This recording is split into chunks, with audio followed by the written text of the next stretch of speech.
طلباء و طلبات،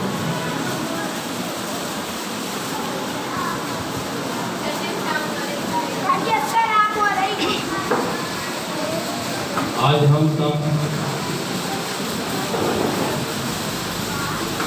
اس لیے یہاں اکٹھے ہوئے کہ ہم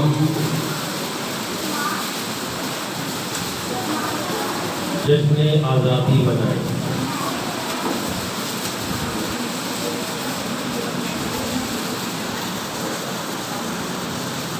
آزادی کا مطلب کیا ہوتا ہے یہ ہمیں سمجھنے کی ضرورت ہے۔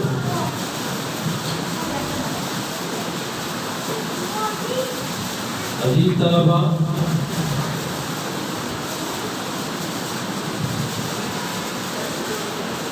ہمارے اسلاف نے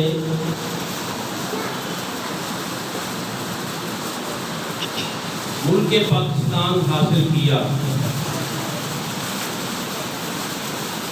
اور کیسے حاصل کیا؟ ہم نے صرف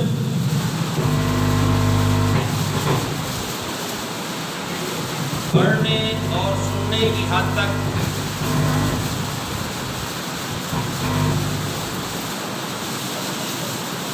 کتابوں میں پڑھنے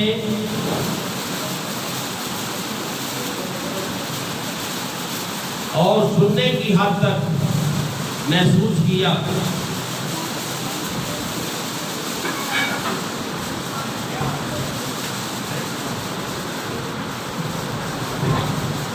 جشن آزادی مناتے آ رہے ہیں، اور صرف جشن آزادی مناتے آ رہے ہیں جس کے لیے، جس کاز کے لیے، جس مقصد کے لیے پاکستان حاصل کیا، آیا وہ مقصد بھی ہمیں ملا یا نہیں ملا؟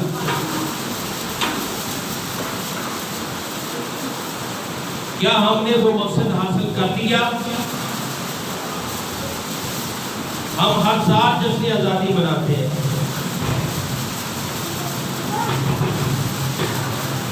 لیکن صرف جشن آزادی منانے کی حد تک ہے، ہم اس سے آگے نہیں بڑھے۔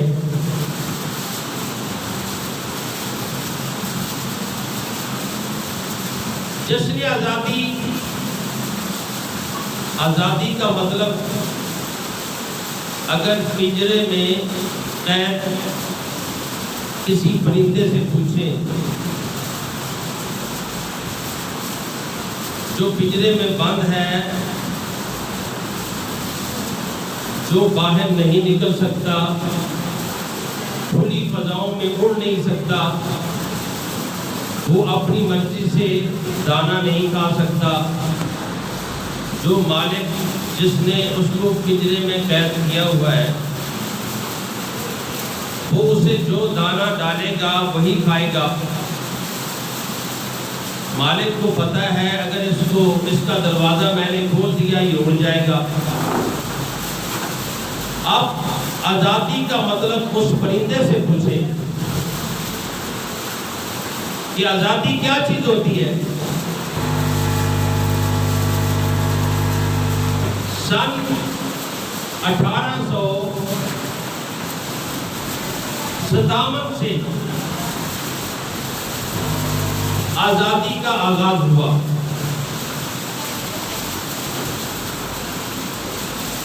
اور جنہوں نے سب سے پہلے انگریز کے خلاف مسلمانوں کی آزادی کے لیے آواز اٹھائی وہ علامہ فضل حق خیر آبادی رحمت اللہ علیہ کا۔ میری بات سمجھ آ رہی بیٹا؟ 1857 میں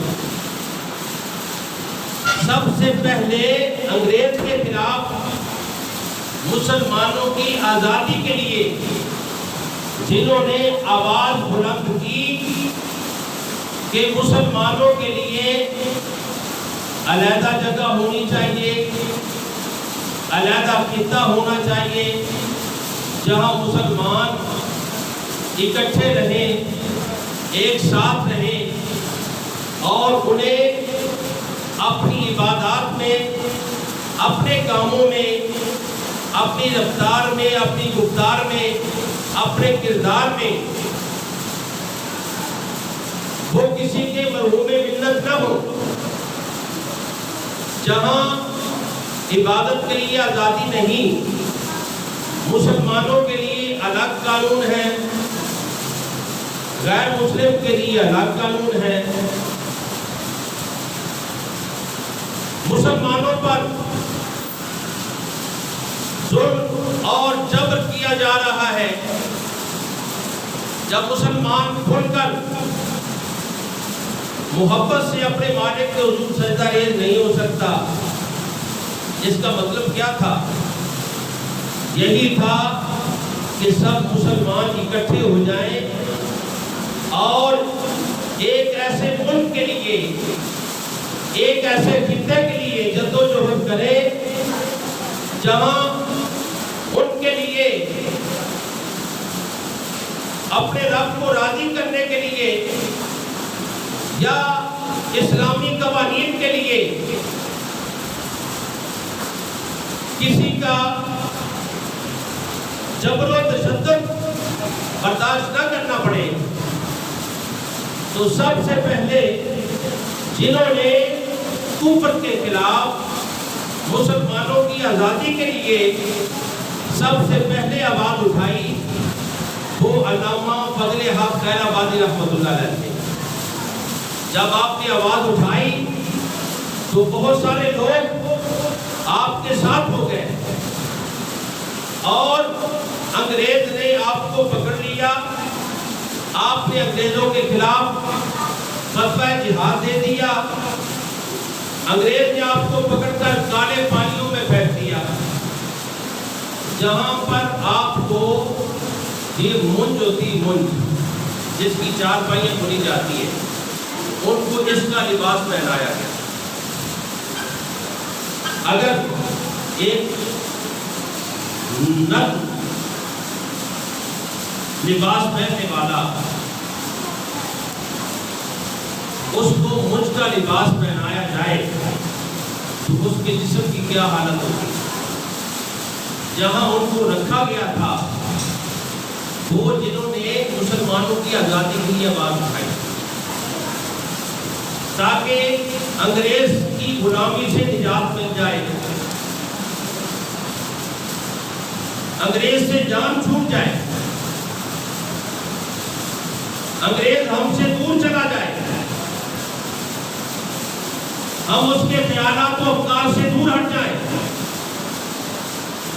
آپ کو ایک ایسی جگہ رکھا گیا، آپ خود لکھتے ہیں، آپ فرماتے ہیں کہ مجھے ایک ایسی کوٹری میں بند کیا گیا جس کی چھت تھی وہ ہر وقت دبتی رہتی، پانی اس سے ڈھکتا رہتا تھا، رات کو سو نہیں سکتا تھا، پینے کے لیے ایسا پانی ملتا تھا جو انتہائی کڑوا ہوتا تھا، اور کھانے کے لیے سب چیز دیتے تھے جو چبائی بھی نہیں جاتی تھی۔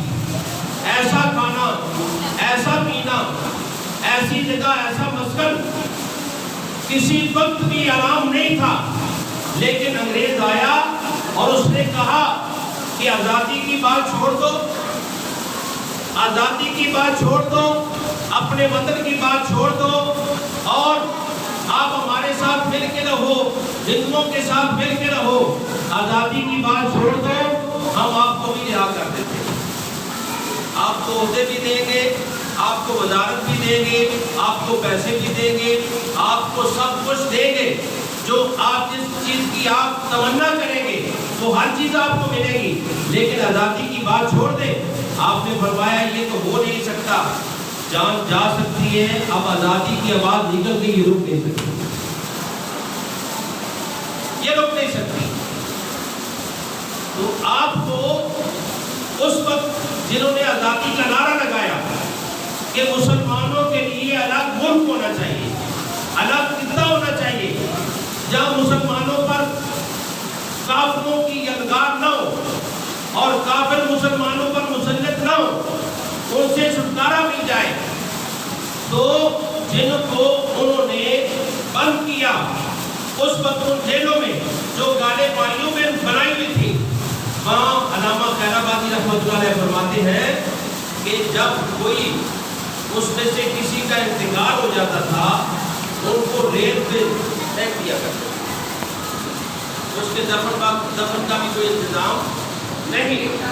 1857 سے لے کر 1941 تک 18 لاکھ لوگ شہید ہوئے۔ کتنے لوگ؟ 18 لاکھ لوگ شہید۔ 1897 میں 1897 جب آزادی کی تحریک نے طول پکڑا تو پھر قاضی اعظم رحمۃ اللہ علیہ، چودھری رحمت علی رحمۃ اللہ علیہ، علامہ اقبال رحمۃ اللہ علیہ، انہوں نے باقاعدہ علیحدہ ملک کا مطالبہ کر دیا۔ کب؟ 1897 میں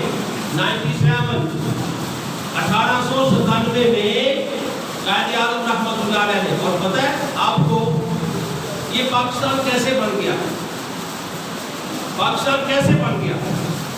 یہ ایسے نہیں بنا، بلکہ قائد اعظم رحمۃ اللہ علیہ خود فرماتے ہیں، آپ فرماتے ہیں جب تحریک پاکستان چل رہی تھی تو میں ایک مرتبہ انگلینڈ گیا، لندن میں میرا قیام تھا اور مجھے کچھ دن وہاں ٹھہرنا پڑا تحریک کے سلسلے میں وہاں ٹھہرا رہا۔ ایک رات ایسا ہوا کہ میں اپنے کمرے میں سو رہا تھا،